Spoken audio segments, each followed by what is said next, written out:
This is huge breaking news coming in. Over 1 million Iranian fighters have been prepared for a possible ground war with the United States. Reports suggest over 1 million fighters linked to Islamic Revolutionary Guard Corps and allied groups are prepared for a potential confrontation with the United States. And the Iranian troops have been ordered to take American soldiers hostage if they attempt to conduct ground operations. According to strategic doctrine, Iranian forces could prioritize capturing enemy soldiers instead of direct elimination. Hostage taking isn't just tactical, it's psychological warfare designed to shift global pressure and control the narrative. And the main thing is Iran is the place where Palestinian, Lebanese, Iraqi, and Yemeni fighters have mastered ground combat at a highly professional level. These fighters have gained real combat experience in different wars. Urban battles, guerrilla tactics, and irregular fighting styles, often with support, training, or coordination linked to Iran's network. We're about to face a true master of ground warfare. This wouldn't be a short conflict. It would be a long, grinding test of strategy, patience, and survival, where every move matters and every mistake costs. Make sure to follow for latest updates.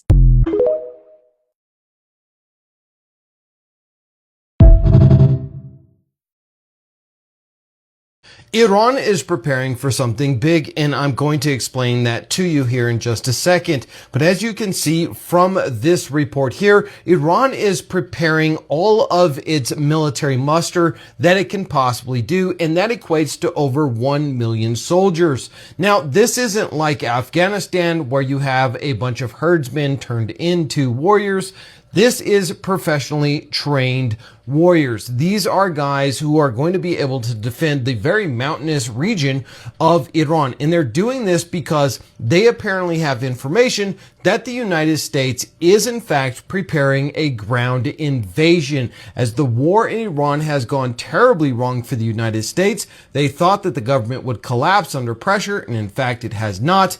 And so now the United States is being forced into a ground invasion in order to save face. That means that it is going to be a bloodfest in Iran between U.S. Marines and soldiers and special forces going up against a 1 million-man army in Iran.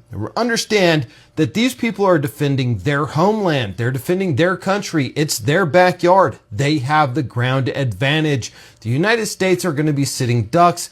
Our transportation and logistics are going to be an absolute nightmare, and Iran is preparing for it. I know you have a lot of places to get your news from, but I'm working 24/7 for you guys. So if you like the content that I'm creating here at the Daily Rumble, please do me a huge favor and hit that follow button. It means the world to us. And as always, stay safe and stay free.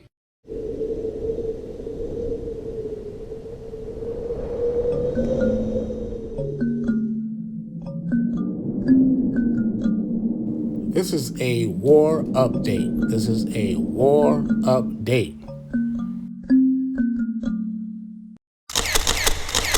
Iran just completely destroyed a ship as it was attempting to sail past them, and America might go to war over this. And a video has come out showing us for the first time just how bad the damage actually is, and it explains why 24 crew members had to abandon ship. Well, this ship is actually a Thai vessel called the Maori Nori. And the reason we have such a high quality video of this ship is because it's run aground. It's floated all the way over to the edge of the Strait of Hormuz, and it's now about 20 meters off the coast. Well, first, the numbers of this ship. It was actually an oil tanker, and 20 crew members were evacuated and rescued from the ship whilst it was on fire. Sadly, 3 crew members are still missing, and we don't know where they are. Thailand said the Omani Navy carried out a rescue mission, and they were the ones who rescued the Thai crew members. Now, something worth knowing is you might have picked up, I said the ship has run aground. Of course, if this had just happened, the ship wouldn't have run aground immediately, and that's because it didn't. This ship actually was hit on March the 11th, nearly 2 weeks ago. At the time though, we didn't really get any in-detailed footage of the ship. We got a few images and that was it. But now, the ship has floated since then, and it's now run aground just off the coast of Iran. And so multiple Iranians have taken videos of the ship because of how close it is to the shoreline,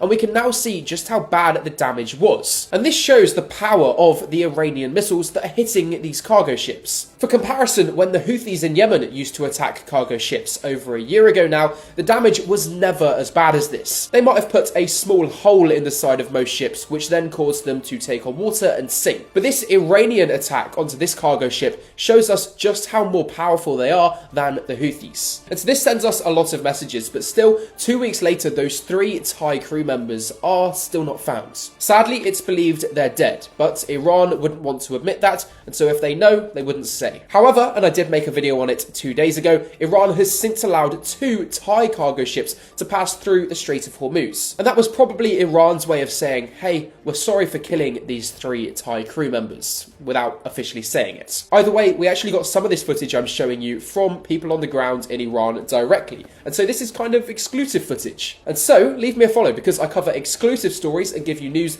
that you won't find anywhere else because of that.